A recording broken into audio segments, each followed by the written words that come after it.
ఇది వచ్చేసి ఈ ఒక లాగ్ వచ్చేసండి సుమారు ఇది ఒక 50-60 కేజీలు ఉండొచ్చు. సన్న లాగ్ ఉంది ఇది వచ్చేసి అక్కడ వరకు వచ్చేసి ఆ జాయింట్ దగ్గర వరకు ఆ పైన వచ్చేసి ఏ గ్రేడ్ కింద వస్తుంది. అక్కడ నుంచి ఇదంతా కూడా సి గ్రేడ్ కింద వస్తుంది.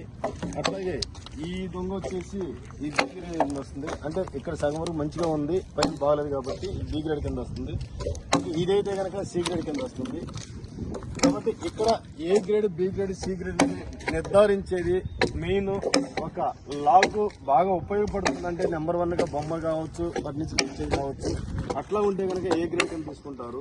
లాగ్ కరెక్ట్గా లేకుండా అది ఫర్నిచర్ బొమ్మ పెద్ద ఉపయోగపడుతుందంటే బి, సి కింద తీసుకుంటారు. కాబట్టి ఇక్కడ గ్రేడ్ అనేది 5-6 సంవత్సరాల నుంచి కూడా హార్డ్వుడ్ వస్తుందంట. కానీ మన 15 ఏళ్లలో కలర్ అయితే వస్తుంది, హార్డ్వుడ్ కొంచెం తక్కువ వస్తుంది. కానీ ఏ గ్రేడ్ రావచ్చు, బి గ్రేడ్ రావచ్చు, లేదా సి గ్రేడ్ కూడా రావచ్చు. 3 గ్రేడ్స్ అనేది 100% ఉంటుంది. కాబట్టి మన రేపు ఫ్యూచర్లో మనది ఏ గ్రేడ్ కూడా రావచ్చు, బి గ్రేడ్ రావచ్చు, సి గ్రేడ్ అన్ని మిక్సింగ్ వస్తాయి. కాబట్టి దాన్ని సపరేట్ చేసి కొన్ని ఏ గ్రేడ్ సపరేట్ చేస్తారు, కొన్ని బి గ్రేడ్ సపరేట్ చేస్తారు. ఇట్లా ఈ విధంగా ఉండబోతుంది. కాబట్టి మనం ఇంకా కాన్ఫిడెంట్గా మన కస్టమర్కి ఇంకా ధైర్యంగా కూడా మనం చెప్పొచ్చు. మనకు కాన్ఫిడెంట్ కూడా వచ్చిందండి.